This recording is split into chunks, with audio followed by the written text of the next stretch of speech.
কোন হালাতে মরবো বলতে পারি না রে মালিক। অনেকেই মরণের সময় এক টঙ্গ পড়ে যায়, যারা কাপন পরে, যারা গোসল করাইছেন, কত মানুষের গোসল করাইলাম, দেখি গোসল করাতে যায় পায়খানা করে দিছে, প্রস্রাব করে দিছে, তাদের মৃত্যুটা কত কঠিন হয়েছে।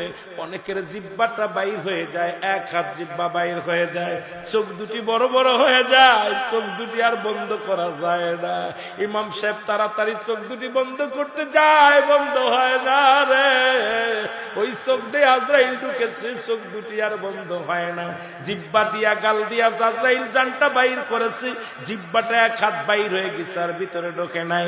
এরা মুসলমান, সহজ মৃত্যু যদি এত কঠিন হয়, তাহলে কঠিন মৃত্যুটা কত কঠিন হয়। আল্লাহ,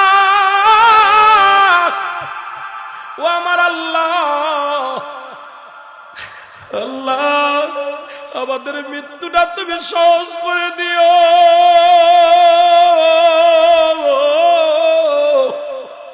যেদিন মালাকুল মউত আসবে রে আল্লাহ, রাসূলের সিয়ারা মুবারক কায়না বানায়া দিও। আল্লাহ জবানের মধ্যে মধুর কালেমা জারি করে দিও। আল্লাহ ওই মৃত্যু যন্ত্রণা সব চাইতে সহজ করে দিও গো আল্লাহ। এই দুনিয়ার বুকে যেহেতু আইসি, মরাই তো লাগবে, কেউ বেঁচে নাই, আমিও থাকবো না রে আল্লাহ।